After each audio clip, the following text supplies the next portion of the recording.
All through history, there has never been the equal of a Malcolm X. He never went to Al-Azhar University. No. He couldn't speak Arabic. No. But Malcolm had a backbone made of steel. And Malcolm was not afraid to stand up to the slave master. And if Malcolm were alive today, he would look to the White House and say, there's another house slave. And that's why Africa today is in miserable poverty. Around the world today, from the study of these 5 questions and the answers given, we can not only recognize but also understand what's going on in the world. This is the importance of the subject of signs of the last day. And the reason why Allah subhanahu wa ta'ala chose to send the angel at the end of the life of the Prophet alayhi salatu wasalam, when he had just a few days left to live, about 80 days left, 81 days. The reason why he sent angel Gabriel alayhi salam at this last stage of the life of the Prophet alayhi salatu wasalam, because herein, in this event, is the key to the understanding of the last age. Prophet Muhammad alayhi salatu wasalam spoke profusely, giving many, many more signs. The slave woman, of course, we're going to have to come back to her.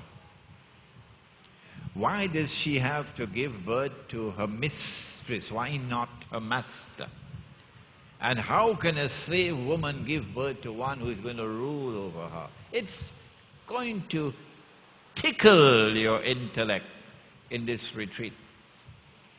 But for those who seem to be blind and cannot see, and continue to preach Islam with a message we've heard again and again and again and again, so that now we are, excuse me, we're yawning.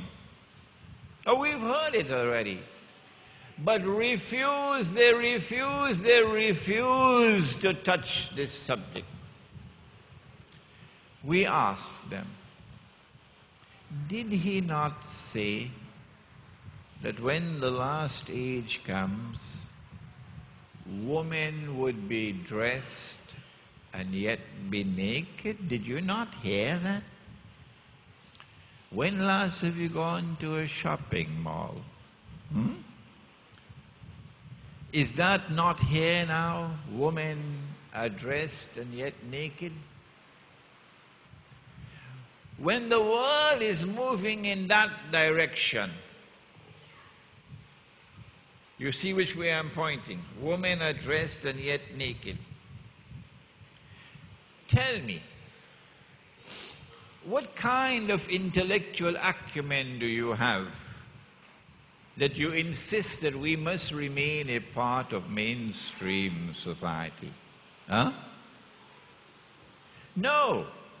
If that's the direction in which they are moving, we're going to move in the opposite direction.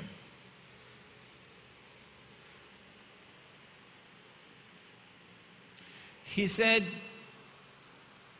that women would dress like men.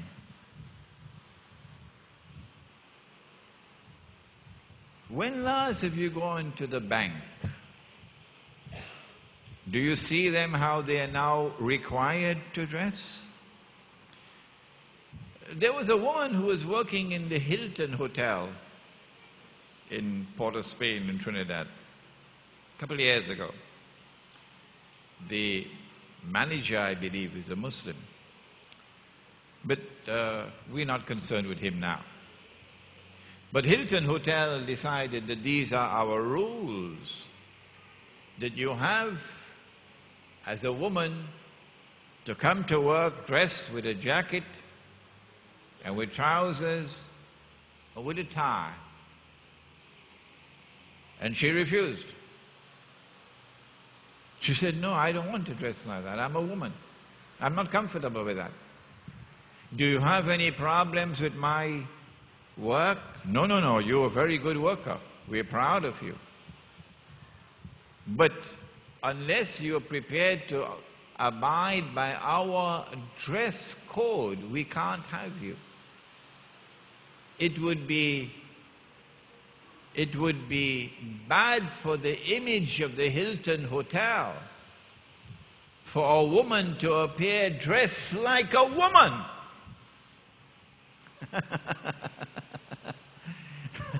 Yes. And so, when you see the world moving in that direction, that women are now tailoring their clothing to conform with a mainstream ethic which says that you must dress like a man, with trousers, with a jacket, and a tie. When they're moving in that direction, what kind of intellectual acumen do you have if you also move with the mainstream? We say, when they are moving in that direction, we must move in this direction, so that our women would truly and enchantingly be women. He said, sallallahu ta'ala alayhi wa sallam, about the last age, that men, don't be annoyed with me. Don't be annoyed with me. I'm just quoting what the Prophet said. He said that men would dress like women. That was women dressing like men. This is men dressing like women. Now I invite you, go on the internet and check out photographs of US presidents. From number one, was it George Washington, number one? George Washington, yeah. Check out the photographs of presidents of the United States of America. And as you go through them one by one, one by one, one by one, suddenly you will ask yourself, where did the barber come from? Because, hey, the beard is going. Every president had a beard. But look at the photographs. They all had beards. Every president of the United States had a beard. And if at that time there was a man without a beard, let me teach you a local expression now. So you'll take this back with you. And a child were to see a man without a beard, the child will say to his mother, Mama, look a boo-booty.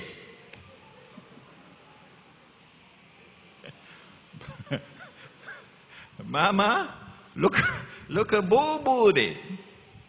A man without a beard. Well, why has modern Western civilization chosen to remove the beard? And we, of course, are simply following them, sometimes without knowledge. And I hope I'm not offending anyone. I have a job to do. Let me do it.